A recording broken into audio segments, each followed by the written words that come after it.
So we have some of this framing in the program, but it's been really clear for those of us that have been watching it that conflict in cyberspace, particularly but not entirely between states, seems ever less controlled. There's been a group of government, UN group of, hey, everyone, can you please sit down or take your seats, please? Thank you. We're continuing our conference. There's been several groups of government experts that's been run by the United Nations, and they've been they made progress for several years. But their conclusions have started to unravel, and they've even split into two separate and competing efforts at the UN. A lot of Western states believe international law applies, but the devil's in the details. Other states aren't even conceding these very basic points. The US government asserts it's one of the few nations that are respecting norms of behavior, and therefore it has to change strategies to make it easier to, in the words of the commander of US Cyber Command, take this fight to the enemy just as we do in other aspects of conflict. They're calling this normalizing the conflict. And John Bolton, the National Security Advisor, he's been really clear. Our hands are not tied as they were in the Obama administration. And clearly, recent attacks like North Korea's WannaCry and Russia's NotPetya were indeed absolutely reckless and dangerous, causing global disruption. And we are seeing intrusions, incidents, and insults that seem worse every year since we've been keeping track. Of course, not all the global stakeholders agree with the starting point of the assessment from the United States government, that the US has been respecting norms, nor the conclusion that a more forward defense, being more active, is going to be stabilizing. Meanwhile, the underlying technologies continues to change in fundamental ways, especially the growth in the Internet of Things, which drastically increase our dependence on insecure networks and systems. The private sector, with which creates and uses these technologies to deliver national critical functions, can be caught in the middle, but are essential partners for global governance. And that's what we're going to dive into here, which I think we only got a little bit in with the previous that last great fireside chat. We're really glad that you can be part of this today. This is kind of like our final for the year for our digital and cyber work. It's what we've been doing and talking about and thinking about and researching and the conversations that we've been having for the last 2 semesters, since the last time we talked to you at the forum last year. And to come to you and present to us what we've been thinking about. So we hope we pass today. I think today was the micro final for the second year. I'm sorry? Oh, today was the macro final. So students have to do their final and we have to take our final today. But to do that final, we've got the best team that we could have here. So we're going to start with Greg Rattray, who's had a 20-year history in cyber. Right now, he's at JP Morgan Chase, where he's been looking at issues of governance and strategy for them in the cybersecurity team, but spent most of his time in his career as an Air Force officer, working intelligence and cyber operations. We also worked together at the White House, where he was one of the very, very first directors of cybersecurity working there. He also got the very first PhD in international relations in cyber. So he'll help us think about governance in this space to start with. I'm so excited because we're going to be hearing from Angela McKay after that. Senior Director at Microsoft. Is it still GSSD? Digital diplomacy. Digital diplomacy, right. So we've actually, just think about what that means, what we think about governance. That you have a company that has a group called digital diplomacy. And so we're really lucky to have one of their ambassadors here. It's been 10 years at Microsoft, started as an engineer at Bell South, so is bringing in that technology and engineering experience here. And the digital diplomacy teams, during that 10 years, they've been looking at what are the norms for cyber conflict, what's the role of the government and the private sector, how can we try and achieve cyber peace. So really glad that she can be here today, as well as Laura DeNardis. Exciting times, because you cannot have a conversation about internet governance where you're not talking about the work of Laura DeNardis and her books. So really excited. She's a professor at AU. She's adjunct faculty here with us, the faculty director at AU of the Internet Governance Lab. and the author of several books in this area. She did some of her initial work in information engineering, and her PhD was in science and technology studies. So we're really happy for this panel. Thank you very much. And Greg, maybe you lead us off. Okay. Thanks a lot, Jay, and I really appreciate the opportunity to be here. I mean, the program here at Columbia, and I have the opportunity to help a little bit with the capstone projects that the SIPA students do, I think is the type of program we really need, and this type of forum where we, struggle maybe is not a little too negative, but we address the challenges that the digital age presents, and I think increasingly we do see it as a two-sided coin, both things, opportunity, economic opportunity for social dialogue, but now we increasingly, and we spent the morning talking a lot about the risks that an increasingly digital society pose to us. So I think we're going to turn a little bit more to the security risks and talk a bit about governance, right? So I've worked a lot with Angela on some of these issues. A big question is who are the stakeholders in governance. We normally think about governments, and I think I want to start a bit about just what do we mean by governance, and Laura, you'll probably address some of the same sorts of things. But we've had governance in cyberspace in a variety of modes, and depending on where what sort of thing we're trying to govern, the modes have been different and some more or less effective. And I just want to start with a couple and then move to the sort of core of the panel, which is cyber conflict. But I actually had the chance in between my Air Force career in my current position to serve as ICANN's internet security lead for a couple of years and try to form a strategy around governing the role of ICANN, who governs the connectivity, right? And that's very much a multi-stakeholder model, though that model has been sort of the constant challenge. 10 seconds on ICANN. ICANN's the Internet Corporation for Assigned Names and Numbers.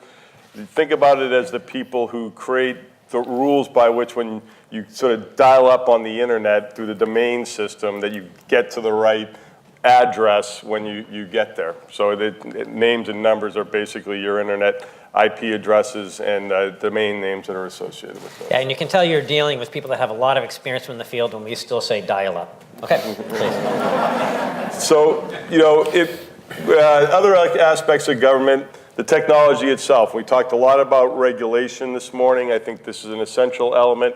The regulatory discussion is turning from, just are the products safe in terms of technology, and we've been light on that, to whether the data that transmits those or transits those products is safe, or the dialogues that it creates are safe. And I do think there's this crucial issue, which we keep coming back to, is what is cyber and what is a discussion of free speech and privacy? And the governance structures around that have been very different, and now they're intersecting, and back to the notion of a multidisciplinary or an interdisciplinary set of solutions we'll need.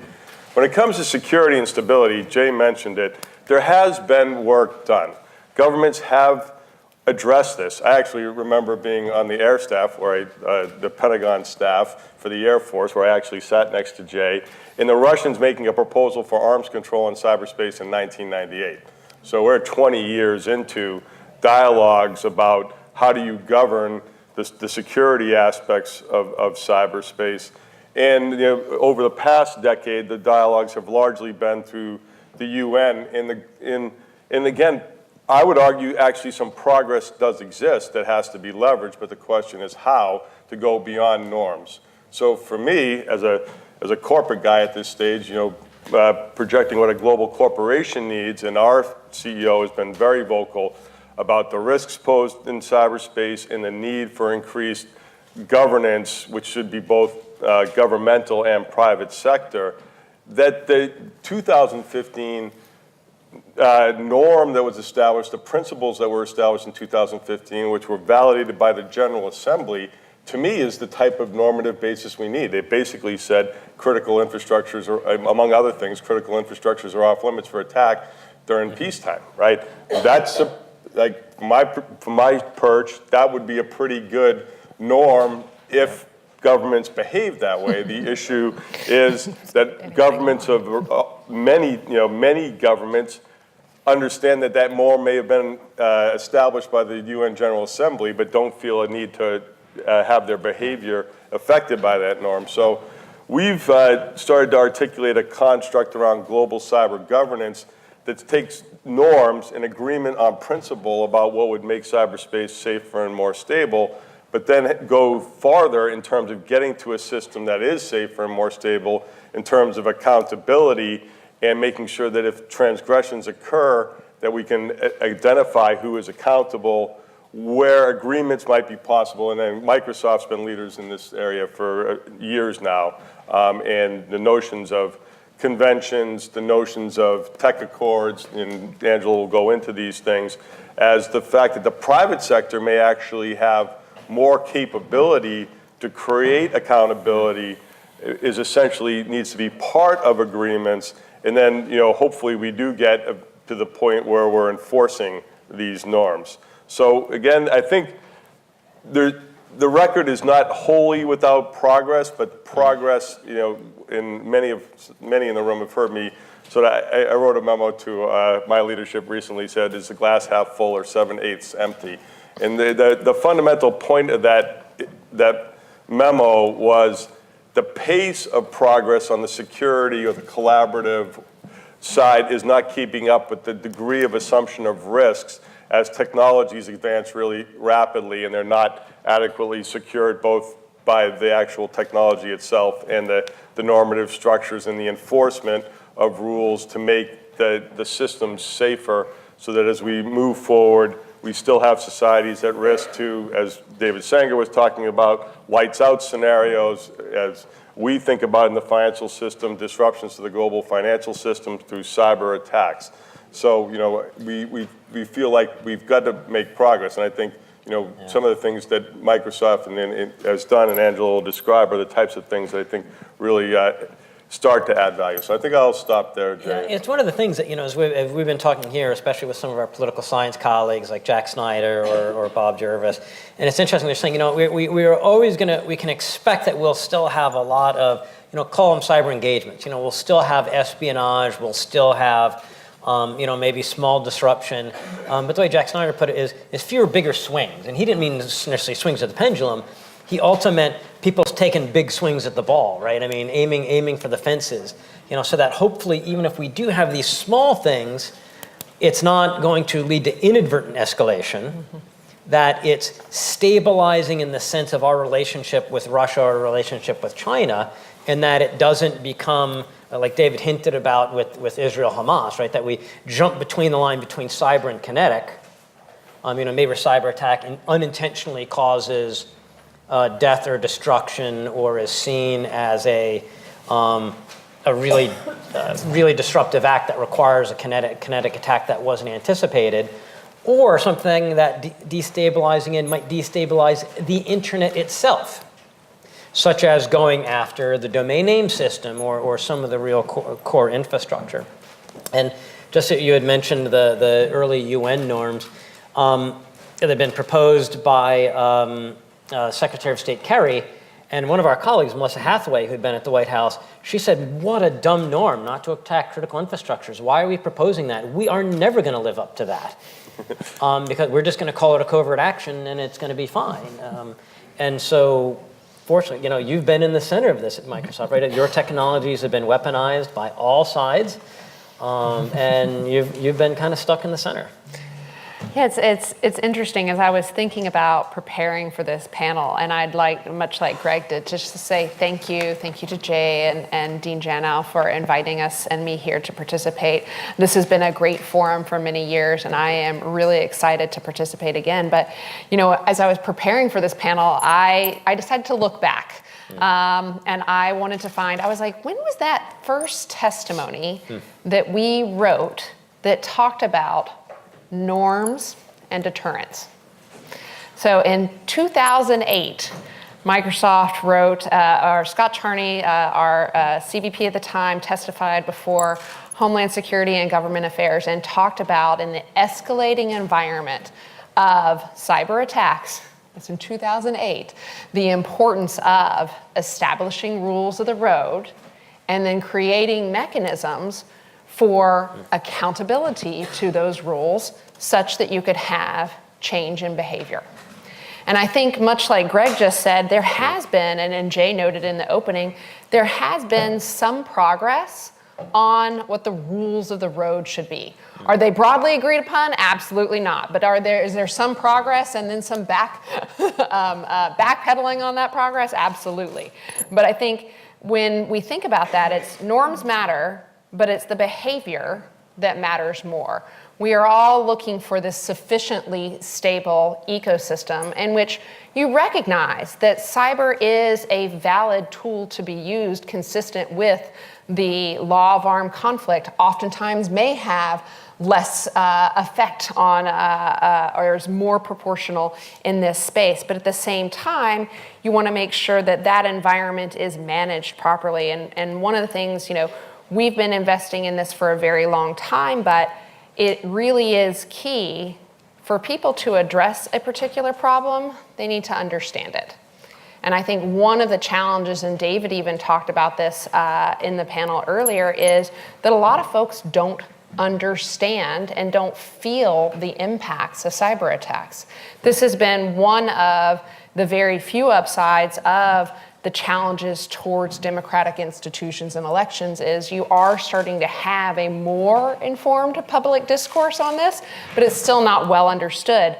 One of the reasons we, for example, called for a digital Geneva Convention in 2017 was fundamentally to democratize the idea that there needed to be rules of the road for cyberspace.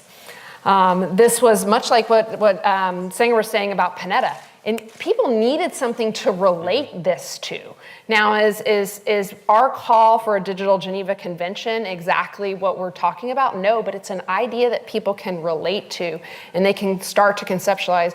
Rules are needed, and they need to be rules that are more legally binding, have more power so that they can be, that you can actually hold accountable when there are transgressions to those rules. For us, that is a bit of a long-term vision. But the other thing that was really key as we were looking at the environment was you have governments making progress. You could say it's definitely not fast enough. You have this environment where the public needs to understand more. You had to bring more stakeholders to the table with an understanding. And a lot of what we have been working on since the call for the Digital Geneva Convention is, in fact, getting more stakeholders involved in this conversation. So, for example, I think folks may have heard about the Paris call at some point in time. I forgot to write down the numbers right before I came up on the panel, but think over 60 governments, over 400 institutions, I think over 200 companies on a global basis, signing up and saying there are a series of commitments. These are also not legally binding, but what it does is it takes a lot of the norms from the governmental processes and it makes them stronger through having broader international support from countries that weren't in the UN process, broader support from companies around the world, and broader support from civil society. It's an idea of strengthening what has been developed in one forum and adding to it, right? And so that's one of those key areas of progress. Another one is really how you bring. Can you say what, like in the Paris call? What are the what's an example of something what you mean? Some of the examples, and in fact, if you look at the Paris call, much of the language matches the 11 norms that was in that came out of the 2015 GGE. So things like the UN group of government experts. Sorry. Things like not attacking critical infrastructures, things like making sure that there isn't active defense coming out of the private sector, kind of a hackback construct. The one major difference, I would say, between a lot of the language in the Paris call and what you had seen in the norms world was a new commitment around protecting democratic processes. And so that was, if you will, the net new substance. I think, one of the other things that's really important that we have seen is bringing more industry to the table, right? There are changing roles and expectations between government and industry. and between our customer bases and ourselves about our role in this ecosystem. And so it's really important to help instill a sense of responsibility in both industry and civil society and in the public, and a sense of empowerment that they are affected by these issues and that they have the ability to effectuate change in them. And so some of our work, for example, around the Tech Accord is getting industry to say, we're not going to do offense. We're only going to do defense. If customers are hit, we're going to protect those customers. We're going to help them defend themselves. We're going to come together to collaborate. We're also going to help those who are not in the tech industry. Those have been really, really key in getting more stakeholders who are going to need to participate in this governance system to know their responsibilities and to articulate their responsibilities. Maybe just one other piece, Jay, which we think is really important, is the general public, right? When we go up to talk to, whether it's going up on the Hill and talking to someone there, going over to Cybercom, talking to someone there, going to Brussels or going somewhere in Japan, these public officials, policymakers, operational leaders, there has to be an understanding of the public confidence and political will for action, and that means that people have to understand the issue space.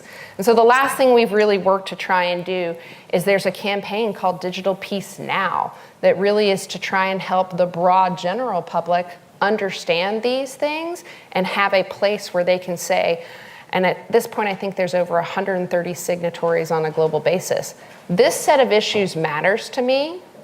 I'm a digital citizen, and I'm looking for a stable and peaceful environment moving forward. And the work that I really liked out of that was saying, all right, some of these attacks that we know we went overboard, like the North Korean WannaCry attack that accidentally took down the UK National Health System, and talking to people whose surgeries got postponed and whose lives were upended by this, and to share that story out.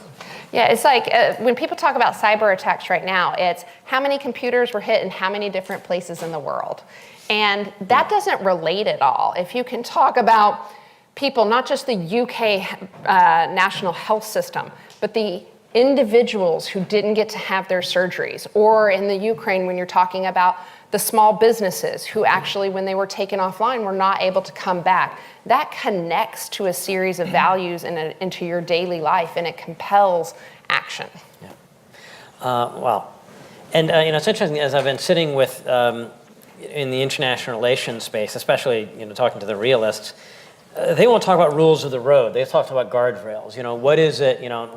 Let's make sure everyone's driving in the lane where they're supposed to. Just not a lot of trust that are going to do that unless it's in their interest. But what are the guardrails? Or you might say, what are the fire brakes of making sure that we're forcing folks to stay in their lane, even if they might want to stray out, because there might be consequences, there might be threats. It's a different way of thinking about it. I hadn't thought about it that way before. And something that helps me think about new ways. Laura, so a lot of this has been, we're still, for 10 years, 20 years, when we talk about internet governance, we were talking about ICANN, right? And that's, we seem to be focusing on the past technologies, I think, to a significant degree. And I know this is a space you've done a lot of work. Well, let me respond by asking. Please, yes. Yes, let me respond by asking a sincere question. And it's just a hypothetical question. What would Russian interference in the election have looked like if they used the Internet of Things? If they never touched social media, if they never hacked into email, if they never probed voter rolls? I'll come back to that question in a second. But I'll come back to it by way of 3 points. The first one is just to acknowledge what has already been said today and on this panel, that cyber conflict is a real construct, right? It's no longer a question of will we have cyber conflict. We're already there, from Stuxnet to WannaCry to even the Mirai botnet. We are definitely there. The second point is that we are actually moving to cyber conflict 2.0. And that's where we're moving from the digital world into the cyber physical world. This is a very real thing that's happening. And I think when there's so much focus right now as policymakers chase the shiny object of what's happening right in front of them, like focusing so much on social media, What's actually happening is that this conflict is in the cyber-physical world, the parts of the world that have both cyber elements and physical elements. So I think Stuxnet was probably a good example of that, but the ways in which, for example, the Ukrainian power system is attacked on a regular basis, attributed to Russian security forces, that is certainly an example. And even dating back to more than 10 years ago, when Dick Cheney's doctor had the wireless capability in his cardiac monitor disabled in an abundance of caution over the possibility that he could get assassinated over the internet. This goes back a long way, but I think we're not really catching up in policy and even in scholarship to where this is. So it's a very real thing. I just spent the last 3 years working on a book that's coming out later this year called The Internet in Everything, Freedom and Security in a World with No Off Switch. And it gets into that question of what are the new governance challenges, not in the digital world, but in the cyber physical world where we make things that are both cyber and physical. And that raises a host of interesting questions, like just to kind of heap on to what Angela was saying, the stakeholders are changing. Yeah. The stakeholders are changing because we have to acknowledge that if one is aware of the cyber physical world, you have to say that all companies are now tech companies. So it makes absolutely no sense to say tech companies and other kinds of companies, because they all gather a lot of data, they all manufacture products or provide services that are in both worlds. So there's no distinction between the virtual world and the physical world anymore. So this is a big complication in internet governance. And then the third point, before I get to that hypothetical question about what the Russians would do with the IoT to interfere with the election, is to just say that despite the stakes of this, think about the privacy invasive ways that the Internet of Things is in our most intimate spheres of human existence. Despite the human safety elements of this, where a security outage is not about taking down email, it's about potentially hacking into the brakes of a car. These are huge, huge stakes for national security, for human security, for what it means to be human, for the labor force. Despite that, it's just incredibly insecure. All authorities agree that the Internet of Things is not yet there in security. So that's something that really concerns me a lot. It's what motivated me to do the research I've just finished. And so coming back to that question, just thinking about what would the Russians do with the IoT? You could actually be much more targeted if you disrupt power systems in swing state districts, if you target people by disabling their home alarm system so that their front door alarm is triggered and they are dealing with that in the aftermath and not voting, or taking down the ability of transportation systems to run through smart cities. So while that's a totally hypothetical scenario I just gave, all of those things have happened. So if you take the constellation of security breaches and the I would say the co-opting of infrastructure as a proxy for political power, those things that are happening, you could easily put that scenario together. So that's why I think when we think about cyber conflict, we have to really acknowledge that it is in the material world as much as the digital world, and that the two are intertwined. So policy is leaping into 3D. I love that phrase. And I remember when you were first telling me about the book, I'll paraphrase of saying, when the internet really started, it was almost more for computation, right? It was just connecting the research universities and the computer scientists. Then most of what governance has been about is in being in the age where the internet was there for communications. And so what does governance mean and conflict mean in an internet that's about control? That's right. Of these items. That's exactly the right way to say it, is that the internet is no longer a communication network. I mean, it still is, but it's also a control network in which more things than people are connected, and in which control of those things is a proxy for political power. Let's see if there's any. Yeah, no, and sort of just building on this, and I think if David Sanger hadn't left, his call out, about what the Russians might do in 2020, because they're not going to use the same playbook, Laura just sort of answered, at least one potential thing that they might try. But to the points in some of the work that we've worked on together, Angela, I think trying to set expectations, norms about what are these transgressions, and being able to provide accountability early for like the list of things that you said, like this is clearly happening, it's a malicious activity, and an actor that is attributable will help, sort of buttress some ability to deter those things from happening. And again, I think a lot of that analysis about, is it happening, is it clearly malicious, and who's doing it, that'll be less the responsibility of governments, right? And maybe this is just building on this notion that you got to get all the way down to the individual. If it's individuals being attacked, that aggregate of people's doors being open and made, if Russians felt like people feeling unsafe would result in the election of somebody that they liked, aggregating that information, will require people at all levels, stakeholders at all levels to work together. Yeah, and as you're talking about this, Greg, it just reminds me that like this idea of stability. I think that some folks have an idea that that is a lesser risk environment that we are in right now.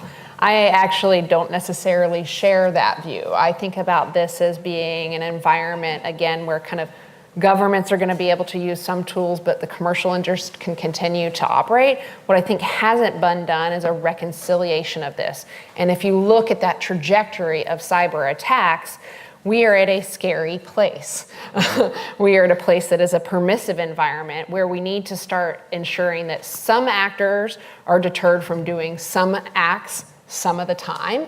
And that will take knowing what the rules are and ensuring that when there are significant transgressions, because transgressions are going to happen all the time, guys. We have to be okay with that. But when there are significant transgressions, there are consequences for those. And I think the WannaCry and NotPetya examples are kind of some of the most classic, maybe even Mirai, are some of the most classic ones where tradecraft is not being used well and is having broad societal impact. Yeah, so, Greg, maybe, so what happened with, how is the Trump administration, I think, has been doing a little bit more on actually calling out other nations, right? David Sanger mentioned that the White House, that the Obama administration didn't even, hadn't called out.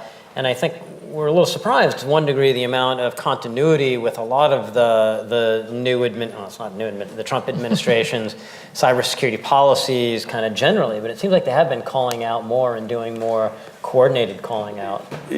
I think there's a good and a less good aspect to this. I mean, the notion that we're going to achieve more accountability and that acts that are transgressions, and I like that word too, are sort of identified, it is a useful habit to get into. Right. And I think I would say it's a habit that not just governments need to get into, but we as industry collaboratives need to have, because without some identification of who's behind the transgression, you will never get accountability, let alone agreements and enforcements. The challenge, of course, being that it's in the current geopolitics, this is naming and shaming sort of is intertwined with a number of other issues, and not just is it about blaming a geopolitical actor, or is it a risk to the stability of some economic function, right? The two are intertwined, and it's definitely sort of an east-west or adversarial in a broader national security context. So as global companies, I think one of the things that we're looking for, and I think what the private sector is more able to do, is do this with less geopolitics involved and more about the stability of either technical functionality or economic functionality for global systems that I think, again, you could find a normative basis across borders, even in cases where there's political frictions, where you could still get to agreement that, like as a person in a global bank,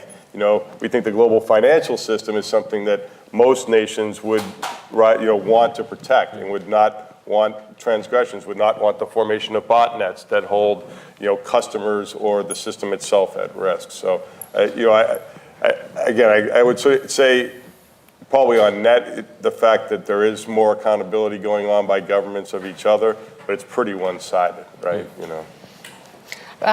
Progress, but not enough. It's mostly naming. and not enough understanding of what the shaming and consequences and the visibility and the consequences. So largely it's a small set of countries, which by the way is a good thing. This is progress. Small set of countries naming another actor for another attack. What it misses is what the impacts of those attacks are and why they matter, and how that is either linked or not linked to the emerging rules of the road.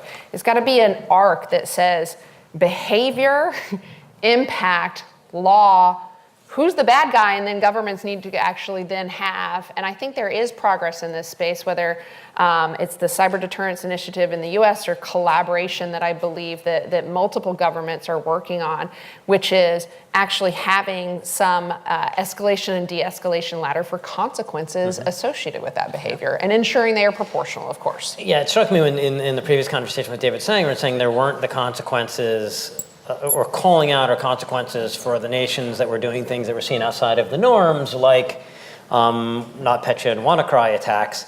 You could also say, if we were having this conference in Belgium, I think they would say, in Brussels or in Paris, they would say, well, there wasn't really enough consequences for when the US was outside of the norms, such as with what NSA did per the Snowden revelations, right? And you could say, well, there weren't consequences from that if those countries thought that those were outside of the norms of the direction they wanted.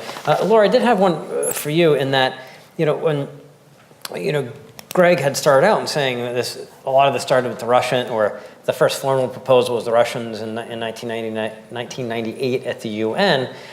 And that seemed to be more about information than about what we were calling here in the cyber panel. Here we're talking about, the ones and zeros causing a disruption, taking something down, like taking down the power. And the Russians and the Chinese were talking about the spread of information across borders. We wanted nothing to do about that until maybe 2016 elections. And we said, wow, maybe affecting the truthfulness or releasing information for cross-border societal impact is a bad thing, which is what the Russians have been saying for 20 years. How do you see this playing out? Are these paths going to converge? Do you see the U.S. position maybe changing on this? Dangerously? Well, it is a schism, but I think it's not it's a little grayer than we sometimes discuss. Because if you think about the origin of something like Section 230 of the Communications Decency Act, which stems back to before that Russian proposition, it was all about decisions about content and about immunity from liability for information intermediaries. So that was actually addressing content. It was just addressing it in a different way by saying, we would like to have immunity for that content for these providers. So that's a content issue, and the Communications Decency Act is one that certainly, if you look at the Digital Millennium Copyright Act and controls over intellectual property, I guess I just want to push back a little bit on this notion that we have not been in the US concerned about content. Even in ICANN and some of the domain name system controversies, that really has been about speech. The domain name system is a name space, so it's also a speech space. But that being said, there is definitely a different approach, and you could understand why more authoritarian governments would be more inclined towards looking at it as information because they're interested in stopping and controlling the flow of information, whereas in Western societies there's a different emphasis. But I think we're there now with some of the proposals. I'm actually concerned about that. I think that one of the worst case scenarios is to lose sight of free speech norms, and that we could really do a lot of damage to democracy if we succumb to that. Yeah, it really struck me in Kara's opening remarks, Kara Swisher's opening remarks, of saying a lot of this when it's coming to innovation and free speech and social media in the initial panel on weaponization of social media was saying this is all combined, this is all one issue, and I feel the same, right? She was mostly talking about the social media aspect and free speech, the power of Mark Zuckerberg and the companies, but also it ties in with cybersecurity and cyber conflict. I mean, they really are tied together. Okay, I'm gonna start. I've got a whole list of questions here, but I'm gonna start looking out towards the audience. I'm gonna trust that the organizers like Jen Gennaro are gonna tell me when it's getting close to closing up. All right, I've got one. I see the first one in the back there, Gino. Thank you. Hi. Yep, you're good. Hi. I think we all heard a lot about the cyberspace security and how we all agreed to some extent something happened, whether it was really determining the outcome of election as much as some believe it did or not. And hopefully, because we are so conscious of it, this is a reversible thing that we may, be able to avoid. What I feel was lacking in this, in today's panel, was how we as individuals, as supposedly autonomous beings, are becoming hackable entities that we're not really cognizant of until it's too late. Like how each one of us, maybe actors, become target of the same way that the Facebook actors got animated to do certain things. That we all are, and that's the work of Yuval Harari, who has written many books, Homo sapiens, Homo Deus, and 21 Lessons for 21st Century. If any of you have anything to say. And hackable in both senses of our behavior, but also even as we're doing IoT, right? Greg? No, well, as soon as anybody started to transfer money electronically, you've been hackable, individuals been hackable entities, basically since individuals started to use the internet or even telecommunications, right? I mean, if you even go back farther to the phone, both criminals and law enforcement have been able to monitor your communications for different purposes. So I think it's a very important point, and again, it links back to where sort of realms of both responsibility but empowerment should be. Yeah. And as a financial services person, I often say that banks are really good at cybersecurity because we have to be, because our business model is built on trust, and we want to use the digital forum to transact, to please customers and to be more economically efficient. Therefore, banks have been doing cybersecurity for 20 years because they had to, right? Because fraud's the frontline everyday threat, which is about hacking the individual. I think the question or the challenge that I find is education, right? So this is taking it in a little bit of a different way. But how do we, and I got 2 teenage boys, how do I get them to pay attention to their individual responsibilities? As IoT embeds itself in a home, as a homeowner, just like you would never not have homeowners insurance, how do you make sure that your network in your home doesn't create risk? And who has the expertise and the economic burden for that? Is it included in your insurance policy? Does the internet service provider provide that? So I think you've opened up, a sort of layer of both, challenge but also opportunity to sort of reduce societal risk, which I agree hasn't been much discussed. Though again, I think some of the Microsoft constructs for, both responsibility and accountability get at it. I'm sorry, I have to. That's okay. Laura, I mean, I'm down to 10 minutes, so I'm sorry. We'll respond. Well, one complication to your question is that as technology becomes more and more complicated, people get further and further away from the technology, where you're not leading into technology through a screen anymore. It's part of everything that's around us, whether our cars, like someone will say, I think I won't bring my phone because I don't want to be tracked today. Well, are you getting in a car? Are you getting in public transportation? Will you be under video surveillance? So we get swept up in the screens of others all the time, but we're getting further and further away from that. And what that means is that things like notice and choice don't make sense anymore, because how do you do consent with no screens? So it's extremely complicated, and that's why we have to think about some of these governance issues not anymore as individual civil liberties and human rights, but as a collective good, and what kind of world do we want to live in when you can't consent anymore. Yeah, and it was great with Tim, who had been here earlier, and boy, I'll tell you, on some of this, at least on the behavioral side, reading Attention Merchants for me was just really, really kind of transformational in my understanding on that. I had known it from kind of information warfare, and the Soviets would always want to do reflexive control. We can think about IoT, and as we increasingly become cyborgs, we have both humans and technology together in kind of the same package. I'm on the DEF CON review board, so we see these talks coming up every year. But on the behavioral, on the intention, boy, Tim Wu had the great stuff. And we're going to go to the gentleman here that's wearing a shirt. Hi, thank you. I'm Penny Markowski with ICANN's Vice President for UN Engagement. So you guys are talking a lot about the United Nations governmental group of experts. I wanted to ask you whether you are following the newly established open-ended working group on cybersecurity, because this year there are 2 parallel working groups, and what do you think might be the impact in a couple of years when they publish their reports? Do you think it will be better, worse, the same? And is there a difference in the fact that, or is it important the fact that one of them was proposed by the US and the other one was proposed by Russia, obviously supported by, the General Assembly? Thank you. Yeah, a couple of thoughts. So we're tracking the UN group of governmental experts, the open-ended working group, and also the high-level panel on digital cooperation, if I manage to actually get the names right there. Because oftentimes they're just acronyms. And I think, it does matter, the sponsors, but I think more what matters is the objective and the composition of stakeholders and how that fits into the UN system, right? They are not purposed or scoped in the exact same space, although I also perceive them to be moderately competing efforts.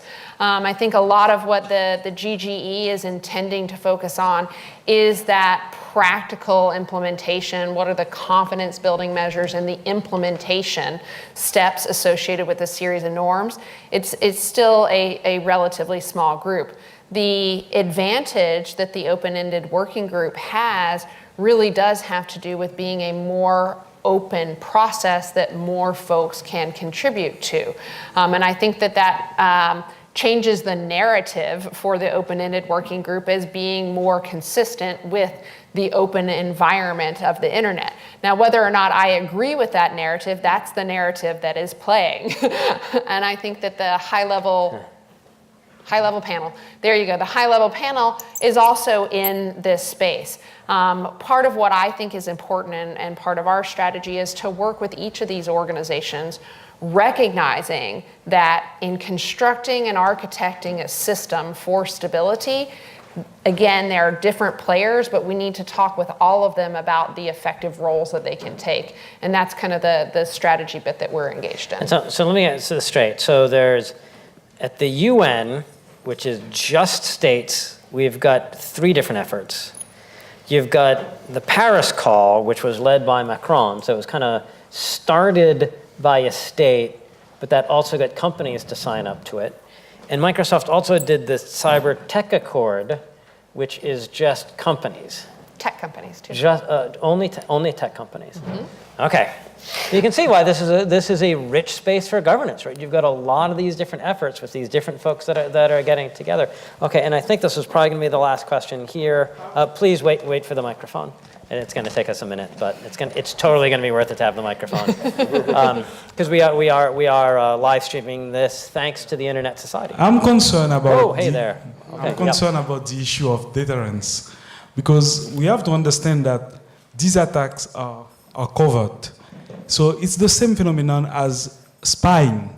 So when a country spies on another country, how do you have counterattacks? Are they overt or covert? And also, it takes time to discover who and how the attack happened. And by that time, a lot of other issues have complicated the situation. And also the tension, has de-escalated. So it becomes very, very complicated. And even when an individual is attacked, it's about the same process.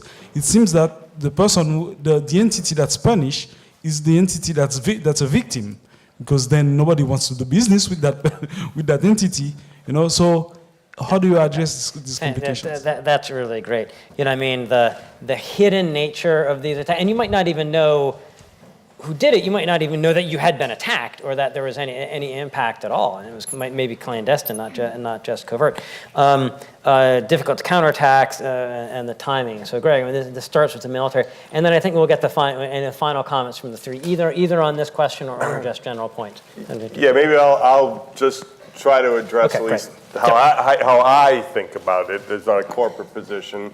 You know, I have long worried about the use of attack to be sort of any malicious interaction on the internet, right? Because the word attack is, you know, the Russians, you know, unleashing a virus on the Ukraine that has global effects, and it is the action of a single law enforcement agent to go after an individual's computer, potentially for law.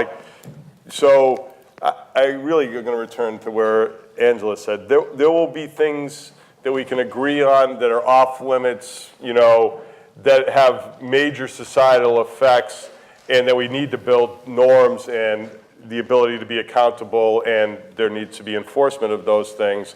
There are things that states have effectively, under international law, agreed are permissible behavior, and espionage generally falls into that category, though the nature of economic espionage and cyber has been a major debate, and should there be norms against sort of governments hacking other companies in other countries in order to achieve economic advantage. So again, that agreement doesn't exist, but the notion that any sort of spying is inherently off limits is not generally supportive, at least in international law. Of course, in domestic law, computer intrusions are, illegal. So I sort of come back to the point where you've got to be very clear when you're talking about cyber attacks and trying to set sort of governance parameters around what's a permissible behavior, what are the agreements and the enforceability of those agreements, to just be clear about what sorts of behaviors you're trying to govern. Again, I think the highest level of activity tends to be around protecting critical economic functions or critical infrastructures, and can we at least keep that off limits through the agreements that governments and now a broader set of stakeholders might address. And before I go to Laura, I'm just going to jump in on one stop on this. Another one of the SIPA adjunct faculty is a guy named Adam Siegel, who's at Council on Foreign Relations. He said when he's talked to China, the Chinese feel sensitive to some of the points that you mentioned. They feel that the US is much better at attribution, both from the government and the intelligence community, but also companies like FireEye and CrowdStrike that have gotten really good at this. And so they say, well, wait a minute, why would we get into agreements with you on norms when you're going to be, assuming both sides cheat, you're going to be able to catch us, but we're not going to be able to catch you.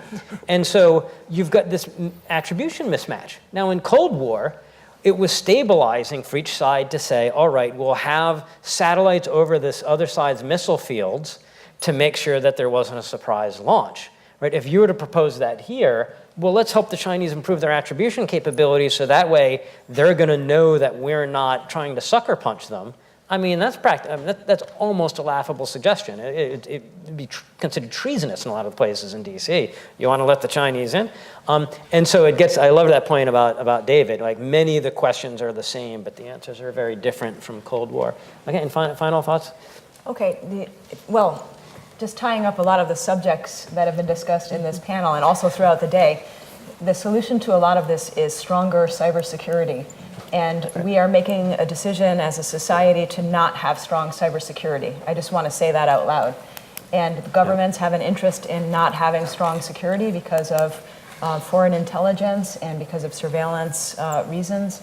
Some companies have incentives against stronger cybersecurity because of the need to get things to market quicker. Some IoT products are not even upgradable, or the need to be able to read data to monetize platforms via online advertising. So this is a choice as a society. And when you think about the fact that our digital economy is dependent upon the stability of these infrastructures, all of our civil liberties, from privacy to human safety, are dependent upon the stability of these infrastructures.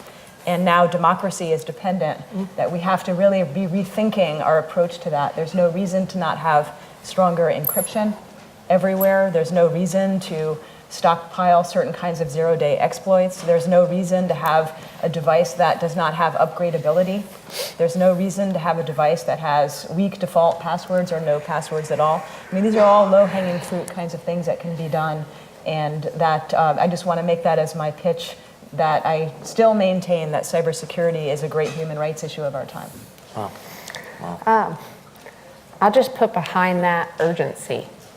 The time-based factor here, there is progress being made, but it's insufficient relative to the changes in the risk environment. Whether that risk environment is the increase in the number of actors, state and non-state, who can access capabilities, whether that risk is the proliferation of tools that we have seen, even just like 4 days ago in New York Times reporting. We've been talking about that proliferation of tools. There it is in the news. The cyber attack space that Microsoft sees, 8 times increase in actual sophisticated attacks over the course of 1 year. There is an urgency for progress in this space, and that doesn't even account as we look over the time horizon and how attacks are going to change, cyber attacks are going to change when they are AI enabled and autonomous themselves. The DARPA challenge being a great example of this.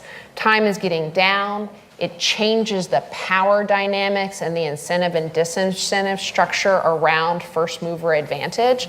And so it's a little bit of a call to both the good work that SIPA is doing, growing talent in this space, the work and the opportunity space for everybody who's sitting in the live stream. We need smart people who are dedicated to this, and we need to actually start making progress, knowing where there is agreement and starting to try and find agreement and make it enforceable where there is, where it can be, is really, really important. So in conclusion here, I mean, it really feels to those of us that have been in this field for a while, like things seem bad today. We felt they were bad 10 years ago, and they've only been getting worse, right? It's not like there's a cycle where some years are good and some years are bad. Each year seems a lot worse than the year that came before it, and that's supported by most, if not all, of the numbers. So I'd written the first history book of cyber conflict, and I said, boy, it's easy. One of the lessons is it's easy to take something down in cyber. It's hard to keep it down in the face of determined defenses. And that was largely because the cyber attacks were only taking things down made of ones and zeros, things made of silicon. The more that we're doing IoT, industrial control system, cyber physical, now those attacks of the same sophistication can take down things made of steel and concrete. So whenever I hear a policymaker in DC saying, oh my God, it's as bad as it can get, I think we're going to be looking back to these days as the good old days when nobody had died yet from a cyber attack. And now that we're folding AI in that, I think we're looking at a significant change in there. Now, the good thing is we've got really smart people like the panelists here that are working it, and great sponsors that help make conferences like that happen. So please give us a thanks. So I'm going to be handing off the moderating duty to Greg. We're going to go right into the next conversation. And then after the break, we're going to be talking about cyber risk to financial stability as part of your cybersecurity afternoon. Thank you again.